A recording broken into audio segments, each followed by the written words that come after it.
Hello students.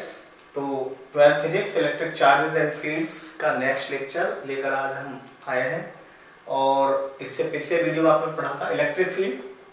ठीक है, electric field निकाला था हमने। तो आपको याद हो तो बता सकते हैं कि इलेक्ट्रिक फील्ड अगर हमें किसी क्यू चार्ज के लिए इलेक्ट्रिक फील्ड निकाला था हमने आर डिस्टेंस पर जाकर, तो वो आया था आपका E = KQ by R square. Clear है, एक फील्ड आया था पॉइंट चार्ज के लिए KQ बाई आर स्क्वायर। ठीक है, उसके बाद आपने देखा था कि हमने जो फील्ड था वो एक रॉड के लिए भी निकाल कर देखा था। ऐसे कोई रॉड हो और सपोज करो इससे x डिस्टेंस पर जाकर या r डिस्टेंस पर जाकर हमें फील्ड निकालना था इस पॉइंट पर। इस पॉइंट पर फील्ड निकाला था तो इस पर देखा था कि हमने, और एंगल लिए थे θ2 एंड θ1। ठीक है, तो यहाँ पर हमने देखा था कि जो फील्ड आई थी दो टाइप की आई थी, एक तो E पैरेलल और एक E परपेंडिकुलर। ठीक है, तो E परपेंडिकुलर और E पैरेलल दोनों निकाली थी हमने।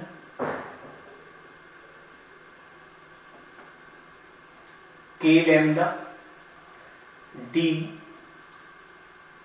sin θ1 प्लस sin θ2, और ये आई थी K lambda D cos θ2 minus cos θ1। ठीक है, तो इस टाइप के। तो यहाँ पर एक बात बतानी थी आपको कि जो θ1 और θ2 है वो आपको परपेंडिकुलर डिस्टेंस से लेने हैं। तो θ1 θ2 always measure by perpendicular distance. Clear है। सेकंड आपको रखनी थी कि अगर θ1 θ2 एक ही साइड हो तो एक को पॉजिटिव लेना है और एक को नेगेटिव लेना है। तो हमें ये चीज इस कंसेप्ट में जरूर याद रखनी है कि θ1 and θ2 are measured from perpendicular, and second is if θ1 and θ2 is one sided, so one is positive and another is negative लेना है रेस्पेक्ट में। तो जैसे अगर हम यहाँ बात करें तो बहुत सिंपल है कि इसको एक θ1 ले ले 30 और एक θ2 ले ले 60। तो इस टाइप का क्वेश्चन इजीली सोल्व कर लोगे, दोनों मिल जाएंगे। और आपसे बोला जाए कि सपोज करो एक जैसे ऐसे डिस्टेंस हो, ये रॉड हो और ये एंगल 30 है, और सपोज करो ये एंगल भी 30 है। ठीक है, और ये डिस्टेंस D है। तो आपसे पूछा कि अब बताइए इस पर, तो यहाँ पर θ1 θ2 की कंसेप्ट है। θ1 और θ2 क्या लेंगे आप? सबसे पहले तो देखिए ये जो D है वो इस रॉड से परपेंडिकुलर नहीं है, तो हमें क्या करना पड़ेगा, रॉड को हम आगे बढ़ाएंगे। ये D परपेंडिकुलर डिस्टेंस ये वाली है। ठीक है, एक तो परपेंडिकुलर डिस्टेंस ये लेनी है हमें फर्स्ट कंडीशन। तो ये आपको पता है कितनी आ जाएगी, दिस अपॉन दिस क्या होगा, दिस अपॉन दिस, यानी ये आ जाएगी D cos 30। एक तो ये रखना है। और जो एंगल θ1 एंड θ2 है, तो देखिए θ1 आपको समझ में आ रहा है, इस रॉड से यहाँ परपेंडिकुलर डिस्टेंस से ये वाली जो वायर है ये कितने डिग्री पर है, 60 डिग्री पर। तो θ1 की है या 60, और θ2 इसी साइड है, तो आप इसको लेंगे -30। या फिर आप इसे मान सकते हैं कि जैसे यहां से चले और ऐसे ऐसे घूमकर आ जाएंगे, तो ये हो जाएगा फिर 330। तो बात एक ही आएगी। तो अगर θ1 और θ2 एक ही साइड है तो इसको पॉजिटिव और इसको नेगेटिव लेना है, यानी फर्स्ट वाले को पॉजिटिव और सेकंड वाले को नेगेटिव लेना है। इस ऐसा केस हो तो कोई प्रॉब्लम है ही नहीं, और जो डिस्टेंस है वो ऑलवेज परपेंडिकुलर होनी चाहिए। तो ये क्लियर होना चाहिए आपका इस टाइप के क्वेश्चनों में।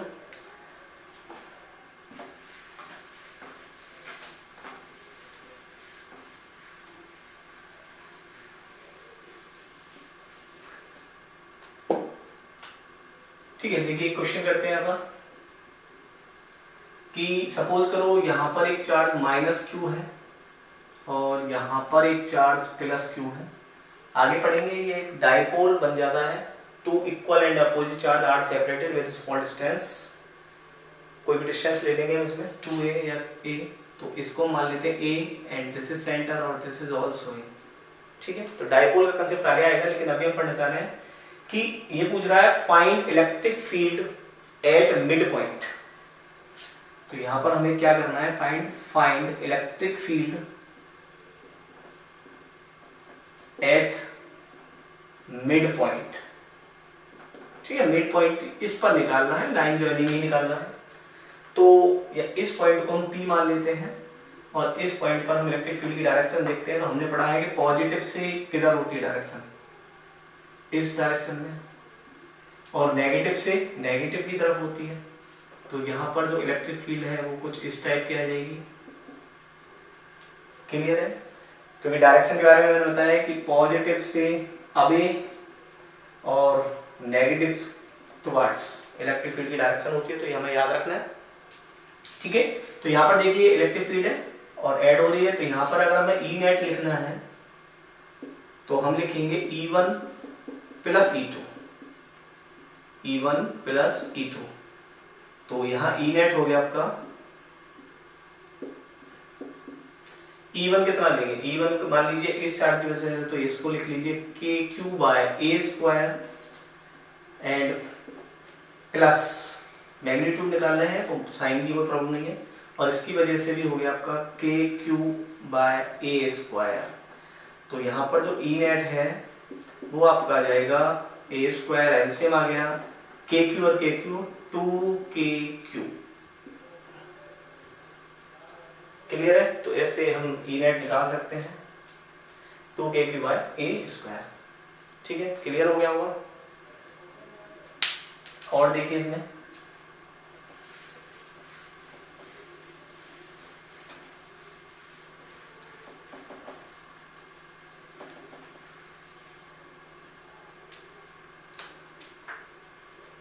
तो सपोज कीजिए कि यहाँ पर एक चार्ज Q1 है, यहाँ पर एक चार्ज Q2 है और यहाँ पर एक चार्ज Q3 है, और ये एक पॉइंट P है। इससे इसकी डिस्टेंस सपोज कर लीजिए R1 है, इससे इसकी डिस्टेंस सपोज कीजिए R2 है, और इसकी डिस्टेंस मान लीजिए R3 है। आपसे पूछा find electric field eight point P। ठीक है, तो कैसे निकालेंगे? बहुत सिंपल, ये भी ई नेट निकालना है तो हम इनका वेक्टर सम कर सकते हैं। तो आप इनका वेक्टर सम कर दीजिए। अगर वेक्टर सम करना है तो वेक्टर सम कर लीजिए, E1 plus E2 plus E3। ऐसे भी निकाल सकते हैं। तो ई नेट हो गया यहाँ E1 plus E2 plus E3। ये बिल्कुल एक सेम वही सुपरपोजिशन है कि if two and more charges and we find to electric field at a single point, तो we will have to be vector sum of all electric field। ठीक है, तो क्लियर है? बिल्कुल ये फोर्स वाला ही है। फोर्स के देखो बहुत सारे क्वेश्चंस अब रिपीट होंगे बिल्कुल सेम इलेक्ट्रिक फील्ड में, तो ये भी वही है। तो आप इसको लिख सकते हैं, लॉ ऑफ सुपरपोजिशन है कि if we have two and more charges, two से ज्यादा चार्जेस हैं, और हमें अगर एक चार्ज पर इलेक्ट्रिक फील्ड फाइंड करनी है तो हम उनका सबका वेक्टर सम करेंगे, क्योंकि इलेक्ट्रिक फील्ड एक वेक्टर क्वांटिटी है। तो इस पर क्वेश्चन करते हैं जो बोर्ड में आते हैं। देखिए, तो इसके क्वेश्चन बोर्ड के करते हैं। सपोज कर लीजिए यहां पर ले लीजिए Q, यहां पर भी ले लीजिए Q, और इसे मान लीजिए A है। आपसे पूछा ये पॉइंट P है, और यहां से इसको ज्वाइन कर दीजिए, और इसको A मान लीजिए, इसको भी A मान लीजिए। आपसे पूछा find electric field eight P point. ठीक है, क्वेश्चन है आपका find electric field eight P point. ठीक है, तो देखिए P पॉइंट पर कैसे करना है। तो मैंने बताया कि जब भी वेक्टर क्वांटिटी हो तो सबसे पहले डायरेक्शन को इंडिकेट कीजिए। तो आपको पता है कि पॉजिटिव से आउटवर्ड ये ऐसे होगी, और इससे भी आउटवर्ड। तो हमें समझ में आ रहा है, ये E1 मान लीजिए, ये E2 मान लीजिए, तो नेट आपका कहीं इधर आएगा, ई नेट। तो हम E1 निकाल सकते हैं पहले। E1 हो जाएगा आपका KQ बाय A स्क्वायर, और E2 हो जाएगा KQ by A square. Clear है? अब हमें ई नेट निकालना है। तो ई नेट आपको पता है कि कोई एंगल पर है, तो आप लिख सकते हैं इसे E1 square E2 square 2E1 E2 cos theta. ठीक है, तो ई नेट होगा E1 का स्क्वायर प्लस E2 का square plus 2E1 E2 cos theta. अच्छा यहाँ पर हम चेक करते हैं कि E1 और E2 दोनों सेम है, तो एक तो हम यहाँ E1 is equal to E2 is equal to E1 या E मान लीजिए, कोई प्रॉब्लम नहीं है, दोनों E है, ठीक है। और अगर एंगल की बात करें तो देखिए साइड इक्वल है, तो ये कौन सा ट्रायंगल हो गया, इक्विलेटरल ट्रायंगल हुआ। इक्विलेटरल ट्रायंगल हो गया तो आपको बताया गया ईच एंगल कितने होते हैं 60 के। अब अगर ये 60 है तो ये भी 60 होगा, वर्टिकली अपोजिट एंगल। तो हम यहाँ पर लिख सकते हैं कि जो ई नेट है वो हो गया आपका E square plus 2e into E and cos 60। cos 60 की वैल्यू 1/2, 2 से 2 कैंसिल हो गया, then E square and E square. तो हम लिख सकते हैं इसको E net 3e square, so e√3, this is the value of e√3, ठीक है। अब e की वैल्यू आप यहां से उठा कर लीजिए, तो आपका आंसर आ जाएगा √3 kq बाय a स्क्वायर। तो e net at p √3 kq by a square. तो इस टाइप के क्वेश्चन में फोर्स में भी किए थे, ठीक है ना, और यही क्वेश्चन ऐसे इसमें भी है। एक दो क्वेश्चन और कर लेते हैं ऐसे। क्लियर हो गया वो ये कंसेप्ट आपका, देखिए।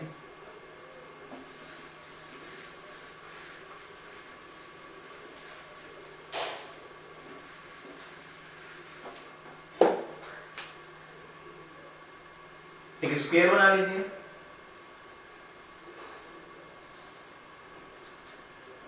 चार्जों को कैसे रख लीजिए, मैग्नीट्यूड में रखना है चाहे क्यू में रख लीजिए, कंसेप्ट क्लियर करना है। तो सपोज कीजिए कि यहाँ पर माइनस क्यू और यहाँ पर भी माइनस क्यू, और सपोज करो यहाँ पर भी माइनस क्यू। आपसे पूछा कि इस P पॉइंट पर आपको इलेक्ट्रिक फील्ड निकालनी है, और साइड मान लीजिए ये L है, ये भी L है, ये भी L है और ये भी L है, क्लियर है। तो आपको करना वही है question, find electric field eight P, ठीक है। तो P पर पहले डायरेक्शन फाइंड कर लीजिए, नेगेटिव से नेगेटिव तरफ होती है, तो this is first, this is second and also this is third, clear है। इसको मान लें हम E1, इसको मान लेते हैं E2 और यहाँ मान लेते हैं E3। अच्छा देखिए ये डिस्टेंस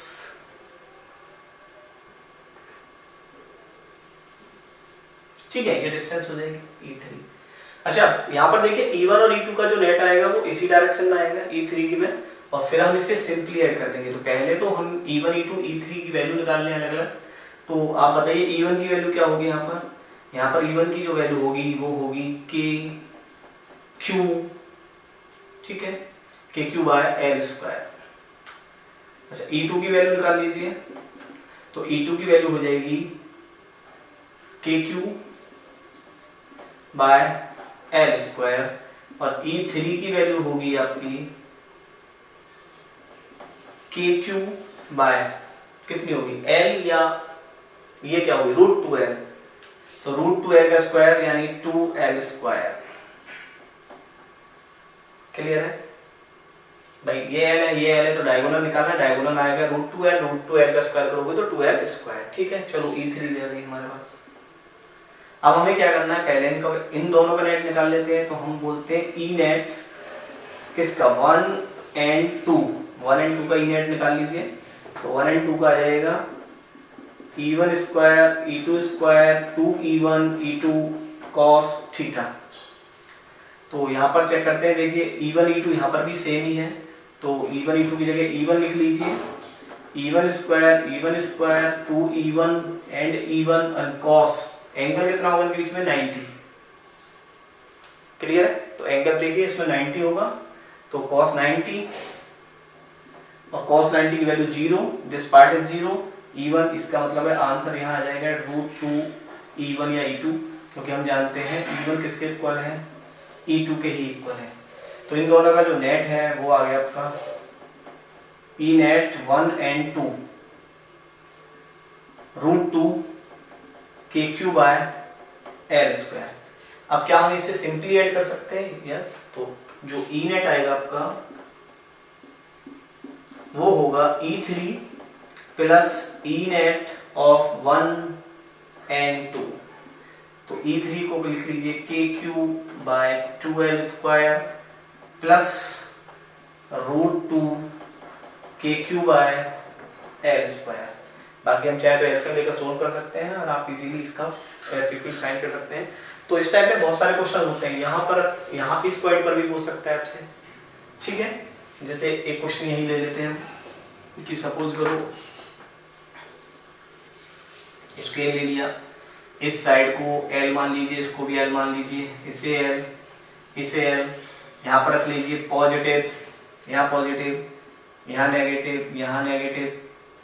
कैसे भी चल सकते हैं। आपसे पूछा ऊपर इलेक्ट्रिक फील्ड, तो देखिए पॉजिटिव से दिस साइड, नेगेटिव से भी दिस साइड, और इस पॉइंट की वजह से ये इधर और इस नेगेटिव की वजह से भी इधर, तो नेट कहीं ये इधर आएगा। तो इस तरह के क्वेश्चन आप इजीली सोल्व कर सकते हैं। अब भाई आप आराम से डिस्टेंस निकाल सकते हैं इससे, यहाँ से यहाँ तक की डिस्टेंस कितनी होगी L बाय √2, ठीक है। ये डिस्टेंस आप इन डिस्टेंस को निकाल सकते हैं और इस क्वेश्चन को इजीली सोल्व कर सकते हैं। तो ये था हमारा इलेक्ट्रिक फील्ड फाइंड करने का कंसेप्ट।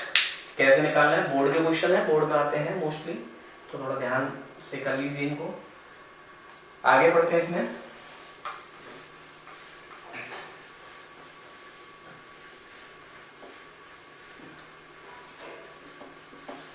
ठीक है, तो इससे आगे का कंसेप्ट पढ़ते हैं।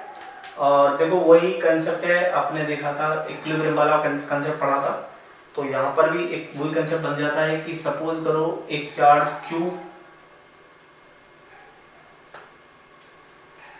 और एक चार्ज ले लीजिए 4Q, और इस डिस्टेंस को मान लीजिए आप 1 मीटर। आपसे पूछा find where the electric field is 0। आपको याद आ रहा होगा इक्विलिब्रियम वाले क्वेश्चन के, तुमने फोर्स को देखा था, वहां पर इक्विलिब्रियम पर चार्ज रखा था और चार्ज के इक्विलिब्रियम की बात की थी। यहाँ पर भी वही कंडीशंस हैं। अब हमें लेकिन यहाँ फाइंड करना है कि किस पॉइंट पर इलेक्ट्रिक फील्ड 0 होगा। तो हमें समझ में आ रहा है कि ये पॉजिटिव है, पॉजिटिव से अवे और इससे अवे, इसका मतलब इलेक्ट्रिक फील्ड कहीं बीच में ही 0 होगा। तो पहले तो क्वेश्चन लिख लीजिए, क्या फाइंड करना है, हमें करना है find that point where electric field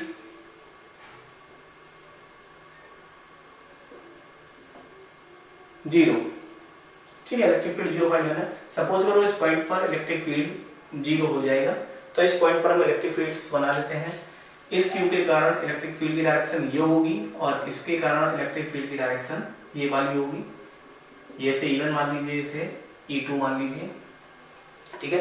यहाँ पर इलेक्ट्रिक फील्ड क्या है 0, तो इसका मतलब है हम इसे लिख सकते हैं और इसको यहाँ से यहाँ तक क्या मान लें x, तो ये वाली क्या होगी 1 माइनस x।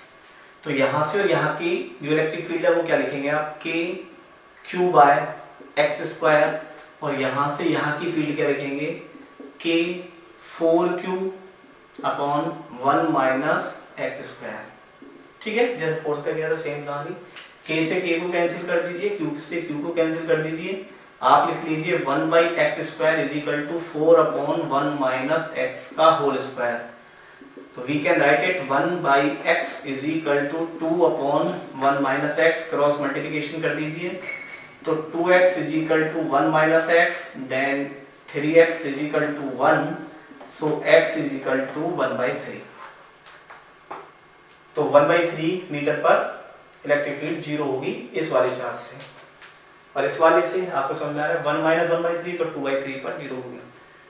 तो आप इस टाइप के क्वेश्चंस इजीली आप सोल्व कर सकते हैं, ठीक है। ये सेकंड टाइम बताए हैं, वहां पर इक्विलिब्रियम में बताए थे और यहाँ पर फील्ड के कंडीशंस में बता दिए हैं। तो आप इस टाइप के क्वेश्चन भी इजीली सोल्व कर सकते हैं।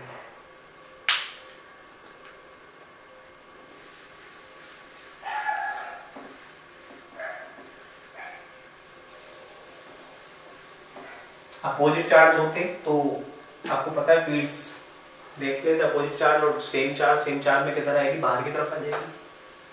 तो इससे आगे कंसेप्ट पढ़ते हैं। एक कंसेप्ट और किया था आपने कि सपोज करो एक हमारे पास रॉड है, देखो इसमें हमने फोर्स भी फाइंड की थी, यहाँ देखो इलेक्ट्रिक फील्ड भी फाइंड करेंगे इसका।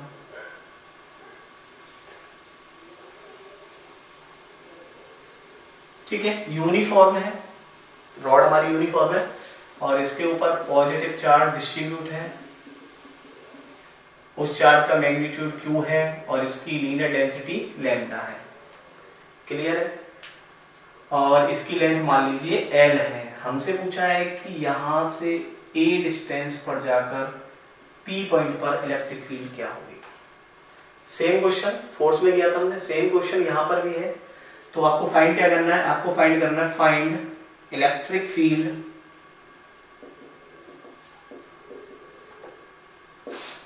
Eight P। ठीक है, तो हमें समझ में आ रहा है कि पहले तो ये पॉइंट चार्ज नहीं है। अब पॉइंट चार्ज नहीं है तो हमें क्या करना पड़ेगा, इसमें एक पॉइंट चार्ज बनाना पड़ेगा। तो हम क्या कर सकते हैं कि हम ऐसा करते हैं कि अगर डायरेक्शन की कोई प्रॉब्लम नहीं आ रही है, क्योंकि सबकी वजह से इलेक्ट्रिक फील्ड तो इसी डायरेक्शन में जाएगी, ठीक है ना। एक पॉजिटिव है तो अबे इधर ही फाइंड करनी है तो सब इधर ही जाएंगी, तो डायरेक्शन की तो कोई प्रॉब्लम है नहीं, बस केवल डिस्टेंस की प्रॉब्लम है। यहाँ से कुछ अलग होगी, यहाँ से कुछ अलग होगी। तो हम क्या करते हैं कि हम x पर जाते हैं और x पर जाकर एक dx का छोटा सा एलिमेंट्स ले लेते हैं और जिस एलिमेंट्स का चार्ज होगा dq और इस dq की वजह से इलेक्ट्रिक फील्ड निकालते हैं। तो इस dq की वजह से जो छोटी इलेक्ट्रिक फील्ड आएगी वो आएगी आपकी k dq by x square. ठीक है, यहाँ पर फिर हम linear charge density lambda is equal to q by l, ठीक है, ले लेते हैं l लेंथ इसकी और इसी को हम लिखते हैं छोटे के लिए dq बाय dl या dx, क्योंकि हमने यहाँ dx लिया हुआ है। तो dq इज इक्वल टू हो गया लैम्डा dx। तो यहाँ इसको पुट कर देते हैं d is equal to k lambda dx by x square. यहाँ से हम कर देते हैं इंटीग्रेशन, ठीक है। तो इंटीग्रेशन में आएगा e, यहाँ पर कांस्टेंट टर्म है k और lambda, integration dx upon x square. कहां से कहां तक करना है, a से लेकर a प्लस l, ठीक है, a से लेकर a प्लस l तक करना है। तो e is equal to k lambda 1 upon x square का इंटीग्रेशन क्या होता है -1/x, बताया था मैंने आपको। और लिमिट रख दीजिए a से लेकर a प्लस l तक। तो यहां लिख सकते हैं आप कि e is equal to k lambda 1/a minus 1 upon a plus l। Clear हो गया? तो नेगेटिव साइन है तो जो लोअर लिमिट है उसे पहले लिख लें, अपर को पीछे लिख लें, अदरवाइज तो लिमिट लिखते हैं हम हायर माइनस लोअर, ठीक है। तो माइनस के लिए ले लिया, तो आपका आंसर आ गया e equal to k lambda 1/a minus 1 upon a plus l। This is the electric field of this rod. तो इस टाइप के क्वेश्चंस आप इजीली सॉल्व कर सकते हैं, ठीक है। लैम्डा की वैल्यू चाहे तो यहाँ q/l रख सकते हैं।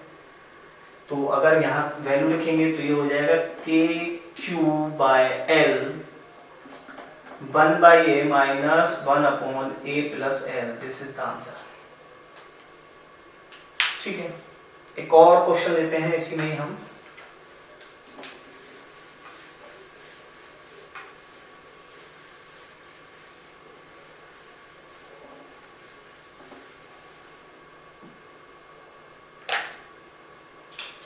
देखिए, अगर सपोज कीजिए कि ये रॉड स्ट्रेट ना होकर कुछ इस शेप में होती, सेमी सर्कुलर में, और सपोज करो यहाँ पर जो चार्ज है वो पॉजिटिव डिस्ट्रीब्यूटेड है,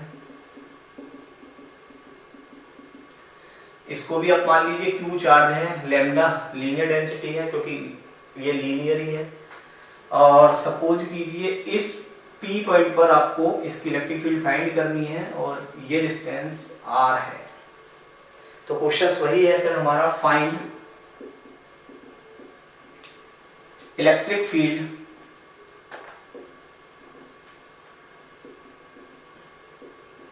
एट पॉइंट P, ठीक है। तो अब देखिए यहाँ पर क्या प्रॉब्लम है। यहाँ पर प्रॉब्लम ये है कि जो पहला जो केस किया था हमने, तो पहले केस में हमें डायरेक्शन की प्रॉब्लम नहीं थी, डायरेक्शन सबकी एक थी। यहाँ पर डायरेक्शन की प्रॉब्लम आएगी। देखो डायरेक्शन में क्या करना है, सपोज करो आपको करना क्या है, आपको अगर ऐसा केस आता है, अगर आपको लीनियर केस आता है तो आप जाइए x पर जाकर dx का एक छोटा सा एलिमेंट्स ले लीजिए, और अगर कोई ऐसा केस आता है तो आप क्या करेंगे, थीटा पर जाकर d थीटा, क्योंकि एंगल चेंज हो रहा है तो आप क्या करें, यहाँ से थीटा पर जाइए और डी थीटा का एक छोटा सा एंगल ले लीजिए, ठीक है। इसकी लेंथ हम मान लेते हैं, जो टोटल लेंथ थी एल थी, और ये एलिमेंट्स डीएल हो गया, ठीक है।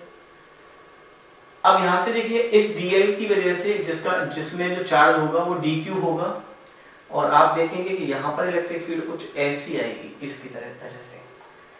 अब इस ई के हमें समझ में आ रहा है कि दो कंपोनेंट्स बनेंगे, एक ऐसे और एक ये बनेगा। ये थीटा है तो ये भी थीटा होगा, तो ये वाला हो जाएगा आपका ई कॉस थीटा, और ये वाला हो जाएगा ई साइन थीटा, ठीक है। क्लियर हो गया होगा पूरा डायग्राम। सेम कहानी अगर हम इधर ले लेते, थीटा पर जाकर डी थीटा, तो देखिए यहां जाते, यहां बना लीजिए ऐसे करके, तो जो इलेक्ट्रिक फील्ड है वो कुछ इस डायरेक्शन में आ जाती, ठीक है। ये थीटा तो फिर ये थीटा होता, और इसके भी सेम आपके दो कंपोनेंट्स होते, एक इधर होता ई कॉस थीटा और एक इधर होता ई साइन थीटा। तो यहाँ हमें नजर आ रहा है कि देखो ई कॉस थीटा दोनों साइड से देखें, सपोज करो ये फर्स्ट मान लिया हमने, ये सेकंड मान लिया, तो एक दूसरे के इक्वली परपेंडिकुलर है और इक्वल है, डिस्टेंस इक्वल है, क्योंकि ये भी आ रहा है, ये भी आ रहा है, ये भी आ रहा है, क्योंकि तो रेडियस है, ठीक है। तो देखिए अब हमें समझ में आ रहा है कि ये ई कॉस थीटा एक दूसरे के अपोजिट है, तो ये कैंसिल हो जाएंगे, और हमें जो ई नेट मिलेगा वो केवल यही मिलेगा डी ई साइन थीटा पर, ठीक है। तो हमें क्या करना पड़ेगा, तो हमें ये वाला लेना है। तो इस केस में जो ई नेट है, क्लियर हो गया होगा डायग्राम पूरा कि भाई कैसे लिया है। थीटा पर जाकर डी थीटा में इस एल लेंथ की रॉड पर एक छोटा सा एलिमेंट्स लिया डीएल, और जिसका चार्ज है डी क्यू। तो इस डी क्यू की वजह से इलेक्ट्रिक फील्ड इधर आएगी, और उसके दो कंपोनेंट्स बनेंगे, एक ई कॉस थीटा और एक ई साइन थीटा। ऐसे ही हम इधर इस साइड भी ले सकते हैं, यहाँ भी ले सकते थे, तो इधर भी देखेंगे तो इधर आएगा ई नेट इसका, और इसके भी दो कंपोनेंट्स बनेंगे, ये वाले कंपोनेंट्स कैंसिल आउट हो जाएंगे और ये वाले ऐड हो जाएंगे। तो हम ई नेट की बात करें तो ये ई नेट हो जाएगा आपका डी ई साइन थीटा। अब यहां से हमें डी की वैल्यू निकालनी है, तो पहले हम डी की वैल्यू निकाल लेते हैं। डी की वैल्यू क्या होगी, के डी क्यू बाय डिस्टेंस कितनी है आर स्क्वायर, ठीक है। अब यहां पर हमें डी क्यू को चेंज करना है, तो पहले हम देखते हैं lambda is equal to D Q by D L, तो D Q is equal to हो जाएगा लैम्डा डी एल, ठीक है। अब यहां पर ठीक है, इसको कर लेते हैं पहले हम, फिर बताते हैं आगे क्या करना है हमें। तो ये हो गया आपका K lambda D L sine theta upon R square. यहां पर देखिए वेरिएबल्स की फिर प्रॉब्लम आ रही है। वेरिएबल्स क्या है, वेरिएबल्स तो हमें पता चल रहा है कि यहां से अगर हम चलेंगे तो 0 और 0 से चलते चलते इधर आ जाएंगे तो 180, इसका मतलब वेरिएबल्स तो हमारा थीटा है। यहाँ पर क्लियर है, वेरिएबल्स क्या है, थीटा। तो अभी हमें अगर इसका वेरिएबल्स बात करना है तो डीएल को थीटा के टर्म्स में लाना है। तो आपने देखिए 11 पे ये कंसेप्ट पढ़ा होगा, ये आर्क होती है, ये आर होता है, ये थीटा होता है। तो यहाँ आपने एक फॉर्मूला पढ़ा होगा DL is equal to R theta, तो यहाँ लिखेंगे DL is equal to R D theta, क्योंकि छोटा सा एंगल लेना है। तो अब जो ई नेट है वो आपका हो जाएगा K lambda R sine theta D theta upon R square. इस आर से आर कैंसिल हो जाएगा, तो जो आपका ई नेट आ रहा है उसको हमें इंटीग्रेशन कर देंगे थीटा के टर्म्स में। तो यहाँ देखिए K lambda sine theta D theta by R, ठीक है, क्लियर है। यहाँ से इंटीग्रेशन आप चाहें तो इंटीग्रेशन करा सकते हैं यहाँ पर पहले ही। तो साइन थीटा डी थीटा का इंटीग्रेशन करना है, तो इसमें से कांस्टेंट टर्म निकाल सकते हैं हम, कांस्टेंट टर्म्स निकाल लीजिए। तो K lambda by R constant terms हैं, और इंटीग्रेशन हमें करना है sine theta D theta. Limit बताइए, देखिए यहाँ से चलना है 0 से, 0 से चलते चलते कहाँ जाएंगे, पाई तक। क्लियर है, 0 से पाई तक। तो इसका इंटीग्रेशन कर देते हैं हम यहाँ पर, E net is equal to K lambda by R, sine theta का इंटीग्रेशन होता है cos theta negative 0 to pi. तो ई नेट हो गया आपका K lambda by R cos, इसको लिख लीजिए पहले, कॉस 0 माइनस कॉस 180, तो E net is equal to K lambda by R, cos 0 की वैल्यू 1 माइनस कॉस 180 की value -1 -1 minus minus plus and 2, तो आंसर आ गया आपका E net is equal to 2k lambda by R. तो इस type से आप ये क्वेश्चन कर सकते हैं। बाकी के क्वेश्चन हम नेक्स्ट वीडियो में कराएंगे।